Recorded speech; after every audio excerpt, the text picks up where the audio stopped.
नमस्कार। आज हम एक ऐसी जगह की बात करने वाले हैं जो जितनी ज्यादा खूबसूरत और पवित्र मानी जाती है, उतनी ही कह सकते हैं खतरनाक भी है। जी हाँ, हम बात कर रहे हैं उत्तराखंड की, एक ऐसा प्रदेश जो अपने आप में एक बहुत गहरा विरोधाभास समेटे हुए है। तो सवाल यही है कि उत्तराखंड को हम क्या माने, सिर्फ देवों की भूमि या फिर एक ऐसे जियोलॉजिकल टाइम बॉम्ब पर बसा हुआ इलाका जिसकी टिक टिक लगातार सुनाई दे रही है। चलिए आज इसी सवाल के जवाब को परत दर परत खोलते हैं। तो देखिए, सबसे पहले यह समझना जरूरी है कि उत्तराखंड की एक दोहरी पहचान है। एक तरफ तो इसे देवभूमि कहकर पूजा जाता है, लेकिन दूसरी तरफ इसकी जमीन भूवैज्ञानिक यानी जियोलॉजिकल अस्थिरता से भरी हुई है।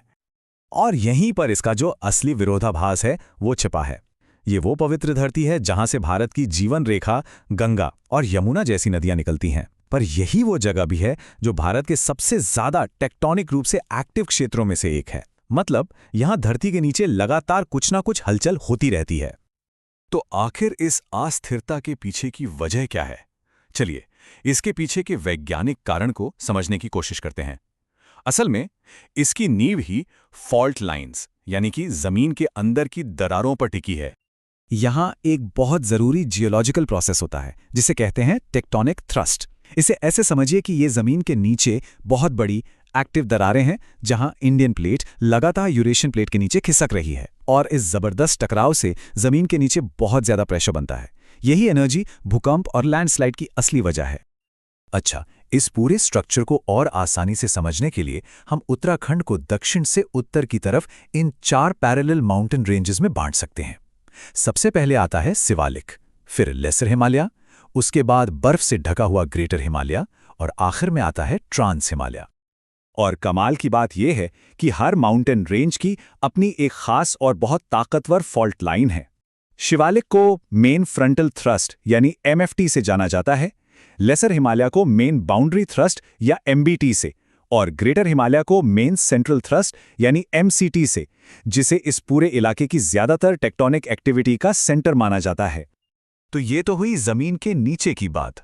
अब देखते हैं कि ये जो जबरदस्त जियोलॉजी है वो इस इलाके की जिंदगी देने वाली और पवित्र नदियों को कैसे बनाती है।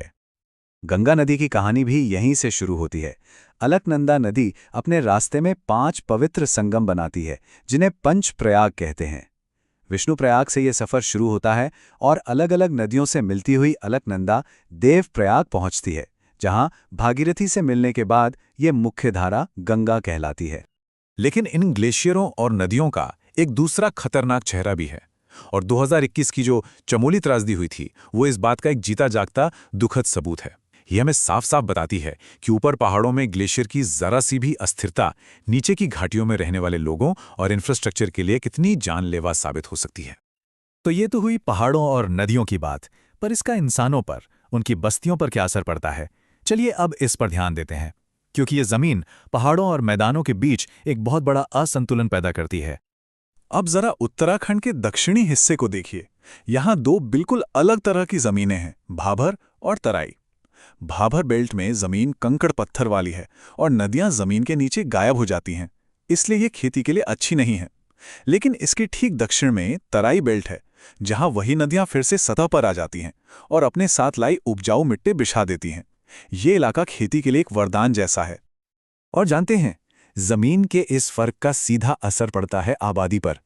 देहरादून जैसे मैदानी जिले बहुत घनी आबादी वाले और शहरी हैं, जबकि बागेश्वर जैसे पहाड़ी जिलों में शहरी आबादी सिर्फ 3.5% है। ये वाकई में एक बहुत बड़ा अंतर है।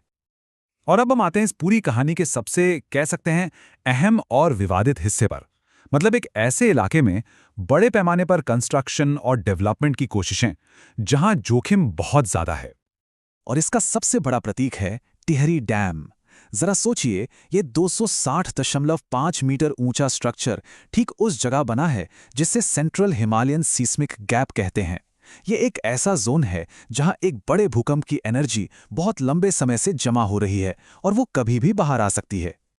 तो सवाल उठता है कि अगर कुछ गलत हो गया तो दांव पर क्या लगा है? जवाब है ये नंबर, 5 लाख।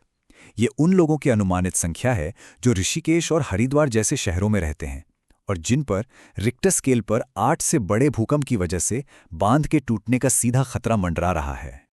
और देखिए, ये कोई कोरी कल्पना नहीं है, कोई थ्योरी नहीं है, इतिहास गवाह है। 1991 के उत्तरकाशी भूकंप से लेकर 1999 का चमोली भूकंप, 2013 की केदारनाथ बाढ़ और 2021 की चमोली आपदा, ये सब हमें बार बार दिखाते हैं कि यह खतरा कितना वास्तविक है। तो सवाल ये है कि क्या कोई और रास्ता है? क्या कोई सुरक्षित भविष्य मुमकिन है? चलिए विकास के लिए कुछ और संभावित तरीकों पर नजर डालते हैं। एक उम्मीद की किरण मिलती है हमारे पारंपरिक ज्ञान में, जैसे कि बारांजा सिस्टम। ये खेती की एक बहुत पुरानी तकनीक है, जिसमें एक ही खेत में एक साथ 12 या उससे भी ज्यादा तरह की फसलें उगाई जाती हैं। ये न सिर्फ मिट्टी को बचाता है, बल्कि बदलते मौसम के हिसाब से एक बहुत ही मजबूत और टिकाऊ समाधान भी है। तो फिर एक टिकाऊ और सुरक्षित विकास का मॉडल कैसा हो सकता है? देखिए, एक्सपर्ट्स कुछ बातें सुझाते हैं, जैसे ज्यादा जोखिम वाले सीस्मिक जोन में नए मेगा डैम्स बनाने से बचें, हर तरह के खतरे के लिए अर्ली वार्निंग सिस्टम को और मजबूत करें, बारानजा जैसी खेती को बढ़ावा दें, नदी के किनारों पर होने वाली माइनिंग को सख्ती से रेगुलेट करें, और हाँ, टूरिस्ट की संख्या को भी कंट्रोल करें ताकि इन नाजुक इलाकों पर दबाव कम हो। और आखिर में हम फिर से उसी सवाल पर आके खड़े हो जाते हैं, उत्तराखंड का भविष्य किसमें है? विशालकाय बांधों और बड़े पैमाने पर कंस्ट्रक्शन में, या फिर पारंपरिक ज्ञान और प्रकृति के साथ तालमेल बिठाकर चलने में? इस सवाल का जवाब ही इस देवभूमि का भविष्य तय करेगा।